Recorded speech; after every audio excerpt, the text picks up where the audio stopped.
What's up, gangsters? My name is Beansy, and today we're trying Jens Vietnamese Noodle House. Stick around to the end to hear a story about how I burnt my apartment down. Let's get into it. All right, here we are. So this is our bun, and we got our banh mi. Bread isn't looking that great, but we'll see. Feeling kind of crunchy. Did they toast it? No? Just old bread? Okay. I also got an iced coffee. They gave me a straw. I don't need it because I don't suck. Bye-bye. Bye-bye. Bye-bye. Bye-bye. Bye-bye. Bye-bye. Take the lid right off. We can just drink it. That's not bad. It's pretty strong. Try out these spring rolls. Oh, no crunch on them. This one's crunchy.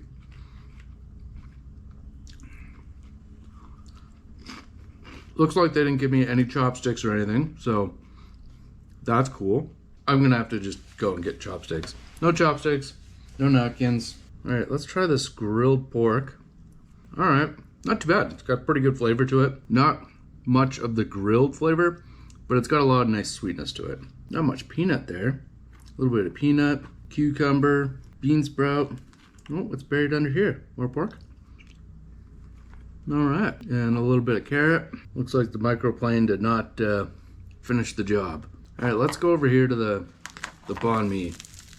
Dying to try this. I know I've had it a few times, and it wasn't bad. Bread's looking a little old. Lots of sauté sauce on that. It's actually really good chicken. It's unfortunate about the bread because the ends here are gonna be very, very dry. This is actually a really good banh mi. So I had to ask, what's with the name Jen? Who's Jen? She said Jen is the mother to the family, and she does all the cooking in the restaurant. It's very pungent smelling. But let's wait till the screaming kids stop, and I'll get back into it. This doesn't really have anything floating in it.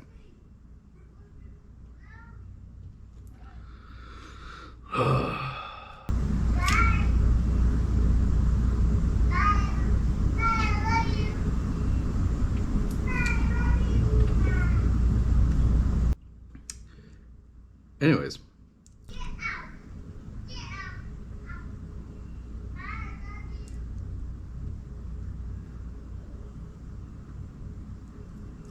That's obnoxious.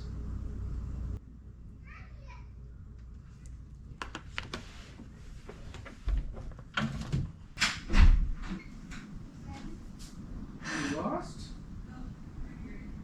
Okay. Hi. Go on.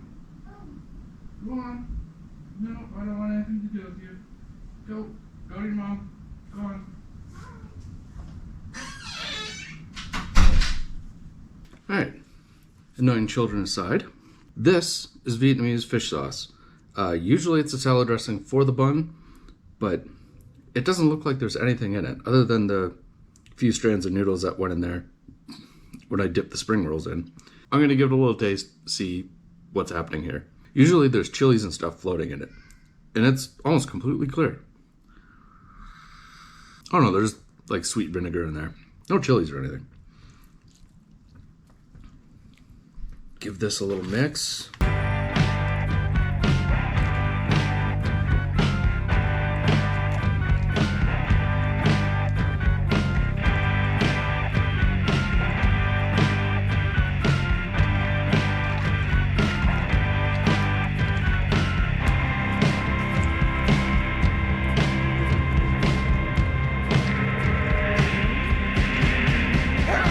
So you do need the fish sauce, otherwise the noodles will be very, very clumpy. They just all stick together, a big clump like that. Try and get a bite of everything together.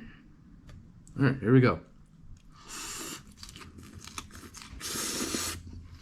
That's actually really good. The flavor on the meat is fantastic. The bean sprouts are nice and fresh. The cucumber and the carrots are nice and thin. So they go down real easy. So I've been to Jen several times before, and I have gotten this, and it's enjoyable. It's not terrible. It's not the greatest in the world, but it's definitely one of the better places to get bun in Airdrie.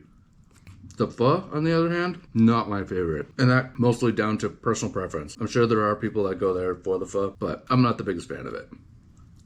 The banh mi is very good, very authentic. Just a little unfortunate, the bread's a little old, but the filling is really, really good.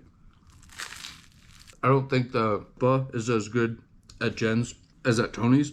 The bun, and this is pork. They don't have shredded pork, which is another thing. Like, they do cater quite a bit to the locals there, so it is kind of whitewashed, but on the other hand, like, that is a very authentic, very good bun, or banh mi. But the bun is definitely better than Tony's. Banh mi is definitely better than Tony's. Coffee, Tony's is slightly better, just because this one isn't as thick. I like my iced coffee thick. All right, now on to my story. So, Bye-bye. Bye-bye. Bye-bye. Bye-bye. Bye-bye. You are Bye-bye. rude. Bye-bye. Bye-bye. the reason I decided to get takeout today wasn't really to make a video. It's because I was coring today. For those of you who don't know what coring is, it's a type of drilling done in construction to go through concrete. It's very hard work. A lot of people hate doing it. I love doing it. It was actually a pretty fun day for me. But 10 years ago, I had a particularly hard job.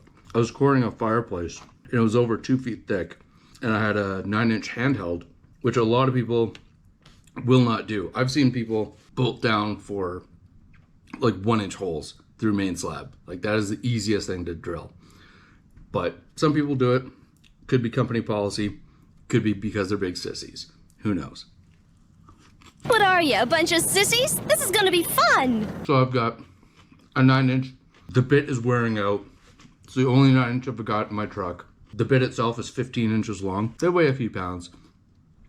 And I'm going through a fireplace. So it's kind of the analogy of trying to have a very angry a very angry full-size Rottweiler on like a 3-foot pole. It is exhausting. It kicks very hard, and it's not easy. So I was struggling with that for too long because the bit was worn. It was probably there for an hour struggling to make this hole, and I did end up finally coring that hole. But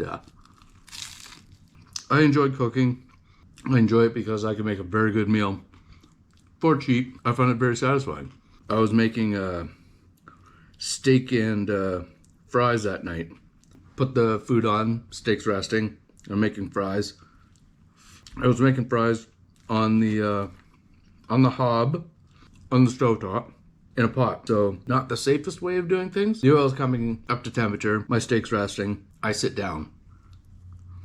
Then I wake up to the fire alarm. Not just my fire alarm, the building fire alarm. Apparently I was out for long enough to smoke that oil, and it flashed. Right as the fire alarm had been going off, I got up and it flashed. Run out to the hall, grab the fire extinguisher. Base first, children. Base first. Turn off the stove, hit the base. It goes out, but everything was like too hot. I couldn't move it because like the pot was so hot. So it's still on the stove. I put it out a second time, grab a towel, move it off the heat, and then I start attacking cabinets because the cabinets are on fire. At this point, the smoke is about chest high. So I'm kneeling down the entire time and using short bursts of the big fire extinguisher to put it out.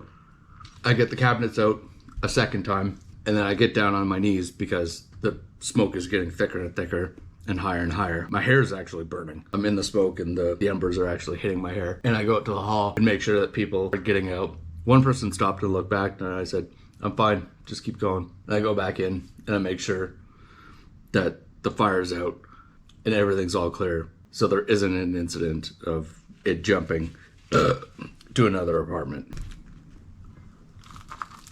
So they have smoke detectors pretty much right outside the kitchen in all of these places. False alarms are extremely popular, or not popular, but common in this building. Because I'm not sure if it's on a time delay. If the smoke alarm goes off for a certain amount of time, the main building one goes off. So it happens all the time.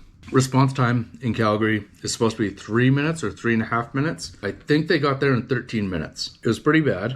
Same thing happens in this building. Too many false alarms, and the the fire department just dilly-dallies because they're sick of answering to these calls in these old buildings built like absolute shit. Sometimes there is fire here.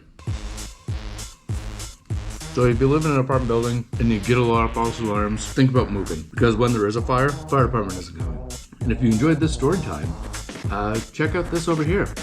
The time the doctor gave me chemotherapy without telling me. Thanks for watching. Peace. Usually... I'm sorry, what? What part didn't you understand? The buh or the bye? Bye-bye.